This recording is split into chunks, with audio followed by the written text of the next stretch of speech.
ಜ್ಞಾನ ಮತ್ತು ವಿನಯ ಧರಿಸಿದವರು ಏರಬಲ್ಲ ಶಿಖರ ಯಾವುದೆಂದು ಸಾರಿ ಹೇಳಿದ ಕರುನಾಡ ಹೆಮ್ಮೆಯ ಮಗ, ಸಾವಿರಾರು ಮಕ್ಕಳಿಗೆ ವಿದ್ಯಾದಾನ ಮಾಡಿದ ಚಿಲುಮೆ, ಸರಳತೆಯೇ ಸಿರಿವಂತಿಕೆ ಎಂದು ಸಾರಿದ ದೈವಮಾನವ, ನಮ್ಮ ನಿಮ್ಮೆಲ್ಲರ ಪ್ರೀತಿಯ ಕರ್ನಾಟಕ ರತ್ನ ಡಾಕ್ಟರ್ ಪುನೀತ್ ರಾಜ್ಕುಮಾರ್ ಅವರನ್ನು ಸ್ಮರಿಸುತ್ತಾ,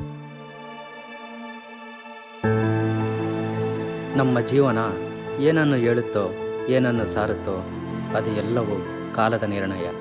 ಕಾಲ ನಮ್ಮ ಗುರಿಗೆ, ನಾವು ಏರಬಲ್ಲ ಗರಿಗೆ ಸದಾ ಸಾಥ್ ನೀಡುತ್ತಾ ಬರುತ್ತದೆ. ಆದರೆ ಅದರಲ್ಲಿ ಕೆಲವು ಸಾಧಕ, ಕೆಲವು ಬಾಧಕ. ಅವುಗಳಲ್ಲಿ ಯಾರಿಗೆ ಮನ್ನಣೆ ನೀಡಬೇಕು, ಯಾರನ್ನು ನಿಂದಿಸಬೇಕು ತಿಳಿಯದು. ಆದರೆ ನಾವು ಮಾಡೋ ಕೆಲಸಕ್ಕೆ ನಂಬಿಕೆಯ ಸರಪಳಿಸುತ್ತಿ ಬರೋ ರಿಸಲ್ಟ್ಗೆ ಸಮಾಧಾನವಾಗಿ ಕಾಯೋದು. ಅದಕ್ಕೆ ಪೇಷನ್ಸ್ ಆ್ಯಂಡ್ ಪರ್ಸಿವರೆನ್ಸ್ ತುಂಬಾ ಮುಖ್ಯ. ಅದನ್ನು ಪರಿಪೂರ್ಣವಾಗಿ ಅಳವಡಿಸಿಕೊಂಡರೆ ಯಾವ ಮಟ್ಟಕ್ಕಾದರೂ ಹೋಗಬಹುದು. ನನ್ನ ಹೆಸರು ಜೈಕುಮಾರ್. ನಾನೊಬ್ಬ ಸಿನಿಮಾ ನಿರ್ದೇಶಕ.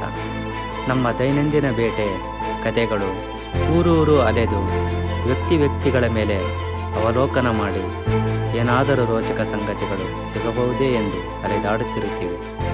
ಈ ಅಲೆದಾಟದಲ್ಲಿ ನನ್ನ ಕಣ್ಣಿಗೆ ಗೋಚರಿಸಿದ್ದು ನಮ್ಮ ಊರಿನ ಹೆಮ್ಮೆ, youth icon mister Vinay Kumar G V. Heart of ಕರ್ನಾಟಕನೇ ಎಂದು ಪ್ರಸಿದ್ಧಿಯಾಗಿರುವ ಜಿಲ್ಲೆ ನಮ್ಮ ದಾವಣಗೆರೆ. 1956ರಲ್ಲಿ ಕರ್ನಾಟಕ ರಾಜ್ಯದ ರಾಜಧಾನಿ ಆಗಬೇಕಿತ್ತು. ಆದರೆ ಅದು ಕೈತಪ್ಪಿ ಹೋಯಿತು. ಹಲವಾರು ಕಾಟನ್ ಮಿಲ್ಗಳು, ದೊಡ್ಡ ದೊಡ್ಡ ಕೈಗಾರಿಕಾ ಘಟಕಗಳು, ವಾಣಿಜ್ಯ ವಹಿವಾಟುಗಳು ಹೀಗೆ ಕಾರ್ಯನಿರಂತರವಾಗಿದ್ದು ನಮ್ಮ ಜಿಲ್ಲೆಗೆ 70, 80, 90ರ ದಶಕದವರೆಗೂ ಕರ್ನಾಟಕದ ಮ್ಯಾಂಚೆಸ್ಟರ್ ಎಂದೇ ಕರೆಯುತ್ತಿದ್ದರು. ಕಾಲ ಉರುಳುತ್ತಿದ್ದಂತೆ ಎಲ್ಲವೂ ಬದಲಾಗಿ ಬೆಣ್ಣೆ ನಗರಿಯಾಯಿತು. ಬೆಣ್ಣೆ ದೋಸೆ, ಮಿರ್ಚಿ ಮಂಡಕ್ಕಿಗೆ ಪ್ರಸಿದ್ಧಿಯಾಯಿತು. Smart city mission of India ಪ್ರಕಾರ ನಮ್ಮ Davangere 9th most liveable city under 10 million population in India ಆಗಿದೆ. ಆದರೆ ನಮ್ಮ ಊರಿನಲ್ಲಿ ಹಲವು ಕೊರತೆಗಳು, ಸಾಮಾಜಿಕ ಪಿಡುಗುಗಳು ಇನ್ನೂ ಚಾಲ್ತಿಯಲ್ಲಿದ್ದು ಅವುಗಳು ನಮ್ಮ ಜೀವನವನ್ನು ಬಾಧಿಸುತ್ತಿರುವುದು ತುಂಬ ದುಃಖದ ಸಂಗತಿ. ಆ ಪಿಡುಗುಗಳನ್ನು ತೊಲಗಿಸಬೇಕೆಂದರೆ ಅದಕ್ಕೆ ಒಂದು ಯುವಶಕ್ತಿಯ ಅವಶ್ಯಕತೆ ಇದೆ. ಆ ನಾಯಕನ ಬರುವಿಕೆಗೆ ನಮ್ಮ ಜನ ಕಾದು ಕೂತಿದ್ದಾರೆ.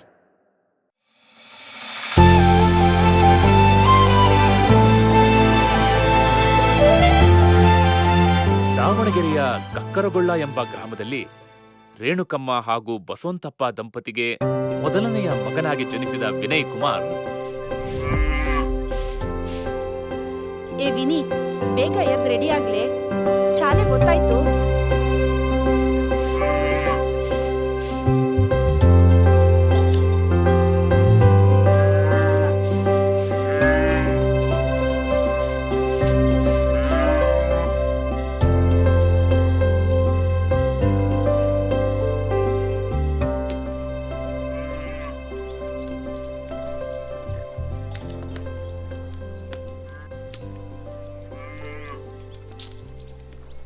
ಅಮ್ಮ, ಇವತ್ತು ರೊಟ್ಟಿನಾ?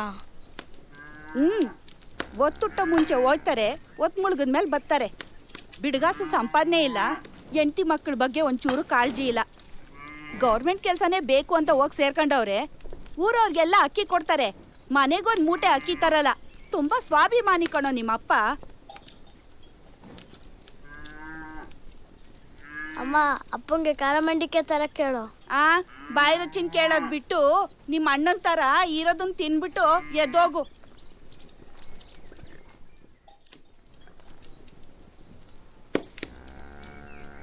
ಅಮ್ಮ, ನಾ ಶಾಲೆಗೆ ಹೋಗ್ಬರ್ತೀನಿ. ನಾನು ಬರ್ತೀನಿರೋ.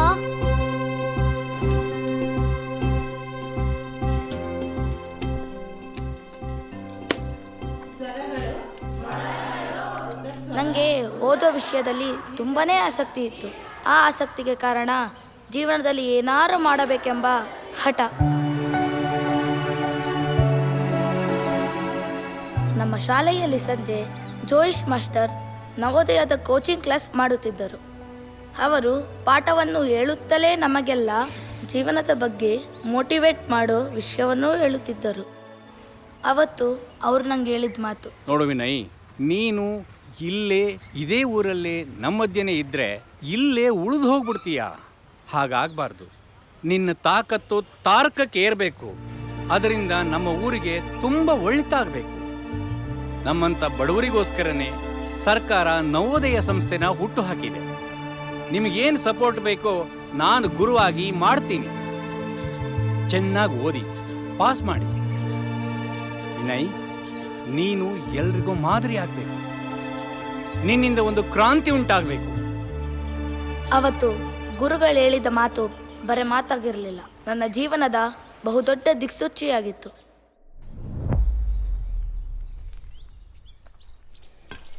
ಅಮ್ಮ, ಅಪ್ಪ ಬಂದ್ರು. ವಿನಯ್, ಕುಡಿಯೋದಕ್ಕೆ ನೀರು ತಗೊಂಡ್ ಬಾಪ.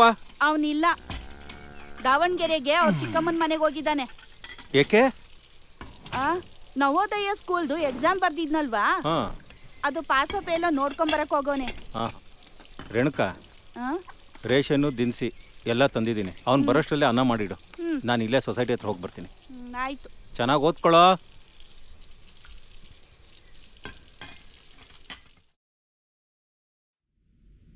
ಸಿನಿಮಾ ಅಂದರೆ ನಂಗೆ ತುಂಬ ಪ್ರೀತಿ. ಅಂದು ನಮ್ಮ ಊರಲ್ಲಿ ಮಾಸ್ಕ್ ಮೂವಿ ರಿಲೀಸ್ ಆಗಿತ್ತು.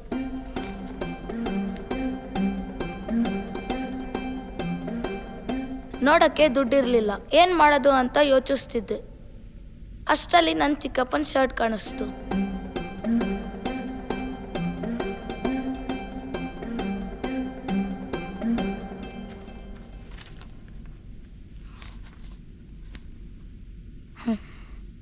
ಇಷ್ಟು ಸಾಕು.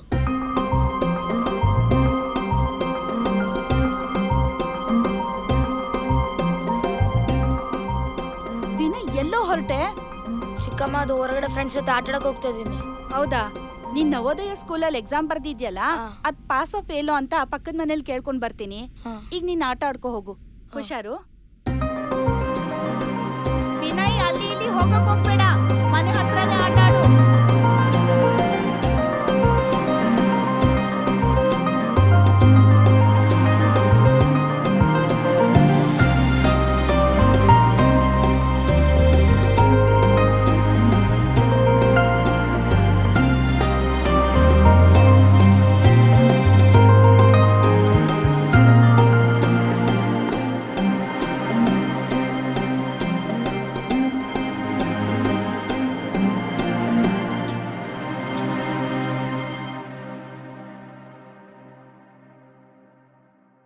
ಯಾರೇ ಕೂಗಾಡಲಿ, ಊರೇ ಹೋರಾಡಲಿ.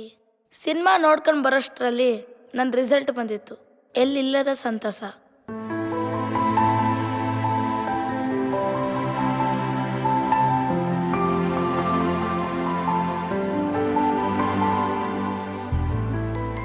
ಏನು, ನನ್ ಮಗ ಇಷ್ಟೊಂದು ಖುಷಿಯಾಗಿದ್ದಾನೆ.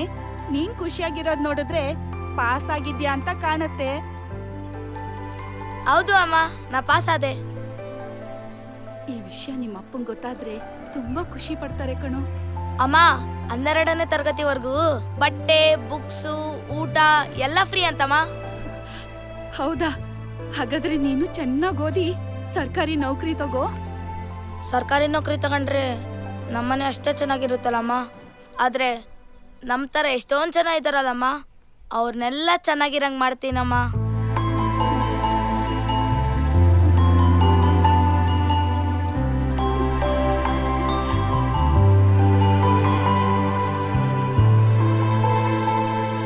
ನನ್ನ ಜೀವನದಲ್ಲಿ ಎಲ್ಲವೂ ಸಿಕ್ತು. ಊಟ, ಬಟ್ಟೆ, ವಸತಿ, ವಿದ್ಯೆ, ವಿನಯ, ಜ್ಞಾನ ಎಲ್ಲವೂ. ಡಿಸಿಪ್ಲಿನಿಗೆ ತುಂಬಾನೇ ಪ್ರಾಮುಖ್ಯತೆ ಕೊಡೋ ಸಂಸ್ಥೆ ಇದು. ಟೈಮ್ಗೆ ತುಂಬಾನೇ ಬೆಲೆ ಇತ್ತು ಅಲ್ಲಿ. ಅಕಾಡೆಮಿಕ್ಸಲ್ಲೂ ಮುಂದೆ ಇರಬೇಕು, ಸ್ಪೋರ್ಟ್ಸಲ್ಲೂ ಭಾಗಿಯಾಗಬೇಕು. ಅಲ್ಲಿ ಸಾಮಾಜಿಕ ಸ್ಥಿತಿ ಬಹಳ ಚೆನ್ನಾಗಿತ್ತು. ಯಾವುದೇ ಜಾತಿಗೆ, ಗುಂಪುಗಾರಿಕೆಗೆ ಅವಕಾಶ ಇರಲಿಲ್ಲ. ನಾವೆಲ್ಲ ಒಂದೇ ಅನ್ನೋ ಭಾವನೆಯಲ್ಲಿ ಬೆಳೆದೆವು. ಒಂದೇ ಕಡೆ ಕೂತು ಊಟ ಮಾಡ್ತಾ ಇದ್ವಿ, ಆಟ ಆಡ್ತಾ ಇದ್ವಿ, ಓದ್ತಾ ಇದ್ವಿ. ನಾನು ಸ್ಕೂಲ್ ಟೀಮ್ ಕ್ಯಾಪ್ಟನ್ ಆಗಿದ್ದೆ. ಅಲ್ಲಿದ್ದ 450 ಸ್ಟೂಡೆಂಟ್ಸಿಗೂ 2 ವರ್ಷದ ಕಾಲ ನಾನೇ ಕ್ಯಾಪ್ಟನ್ ಆಗಿದ್ದೆ. ಇದು ಲೀಡರ್ಶಿಪ್ ಕ್ವಾಲಿಟೀಸ್ ಬರೋದಕ್ಕೆ ತುಂಬಾನೇ ಹೆಲ್ಪ್ ಮಾಡ್ತು.